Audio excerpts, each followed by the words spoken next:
Hello बच्चों, कैसे हैं आप। उम्मीद करती हूँ आप बढ़िया और मज़े में होंगे। तो आइए बच्चों, आज हम पढ़ने वाले हैं क्रिया। तो बच्चों, सभी प्राणियों की सबसे प्रमुख विशेषता होती है कार्यशील होना। वे पूरे दिन कुछ ना कुछ कार्य करते ही रहते हैं। उनके द्वारा किए जाने वाले कार्यों को दर्शाने के लिए कुछ विशिष्ट शब्दों का प्रयोग किया जाता है। जैसे कि अनुज मुंबई में रहता है। कल वह अपने दोस्तों के साथ जुहू बीच पर गया। वहां पर ठंडी ठंडी हवा चल रही थी। उसने वहां खूब मस्ती की, फुटबॉल खेली, संगीत की धुन पर नाच गाना किया और फिर भेलपूरी, समोसे, केक खाया।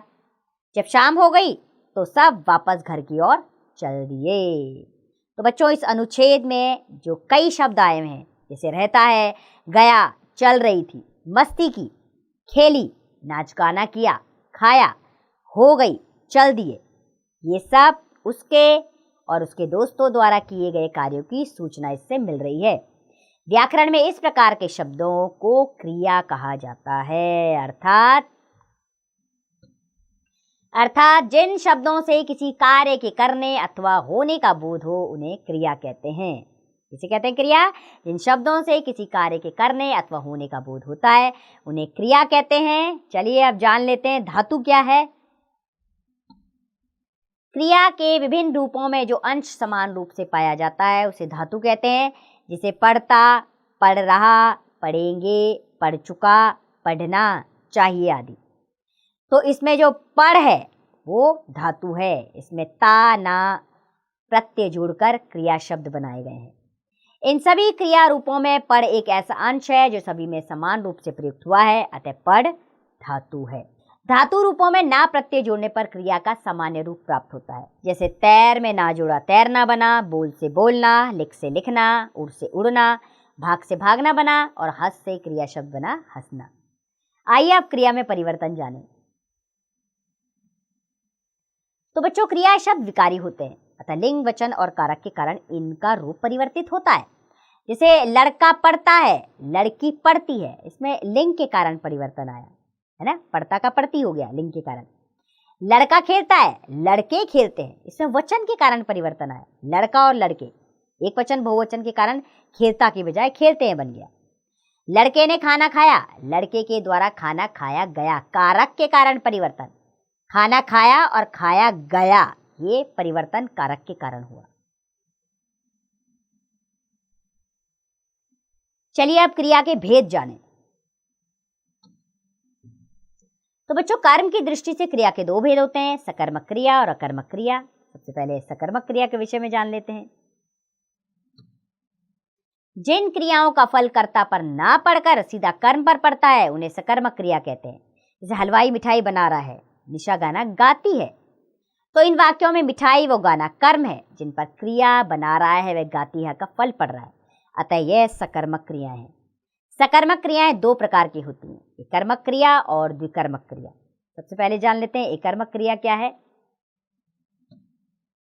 जिन क्रियाओं में केवल एक कर्म होता है, उन्हें कर्मक क्रिया कहते हैं। जैसे वंश दूध पीता है, शिखा माला बनाती है।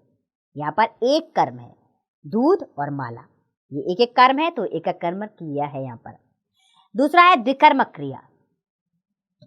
द्विकर्मक यानी कि दो कर्म हो, जिसमें जिन क्रियाओं में दो कर्म होते हैं उन्हें द्विकर्मक क्रिया कहा जाता है। जैसे दीप्ति सहेली को पत्र लिखती है, इसमें सहेली और पत्र दो कर्म है। मैं विशाल को टेलीफोन करूंगा, इसमें विशाल और टेलीफोन जो है वो दो कर्म है, तो यहाँ पर द्विकर्मक क्रिया है। ये तो हमने पढ़ लिया सकर्मक क्रिया, अब हम पढ़ेंगे अकर्मक क्रिया।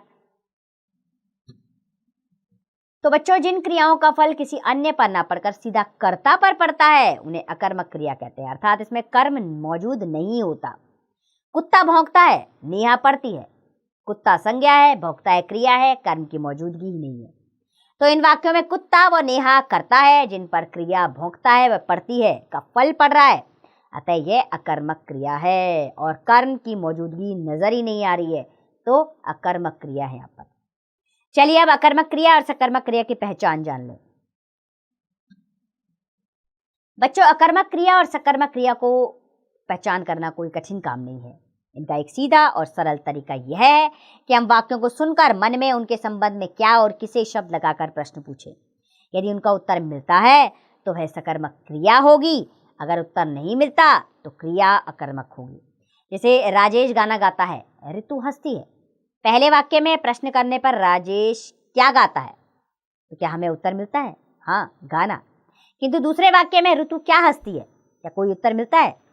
नहीं। अतः गाता है सकर्मक क्रिया है और हंसती है अकर्मक क्रिया है। आइए आपके अभ्यास के लिए यह अध्याय एक बार दोहरा लेते हैं। तो बच्चों, जिन शब्दों से किसी कार्य के करने अथवा होने का बोध हो उन्हें क्रिया कहते हैं। धातु रूपों में ना प्रत्यय जोड़ने पर क्रिया का सामान्य रूप बनता है। कर्म की दृष्टि से क्रिया के दो भेद होते हैं, सकर्मक क्रिया तथा कर्मक क्रिया। जिन क्रियाओं का फल कर्ता पर ना पड़कर सीधा कर्म पर पड़ता है उन्हें सकर्मक क्रिया कहते हैं। सकर्मक क्रियाएं दो प्रकार की होती हैं, एक कर्मक क्रिया तथा द्विकर्मक क्रिया। जिन क्रियाओं में दो कर्म होते हैं उन्हें द्विकर्मक क्रिया कहते हैं। जिन क्रियाओं का फल किसी अन्य पर ना पड़कर सीधा कर्ता पर पड़ता है उन्हें अकर्मक क्रिया कहते हैं। तो उम्मीद करती हूँ बच्चों, क्रिया यह अध्याय आपको अच्छे से समझ आया होगा। इसमें आपने सकर्मक और अकर्मक क्रियाओं के बारे में जानकारी ली। अब इसका अभ्यास आपने रोज करना है ताकि आपको यह अध्याय बहुत अच्छे से समझ में आ जाए। अब इसका अभ्यास कार्य आप स्वयं कीजिए।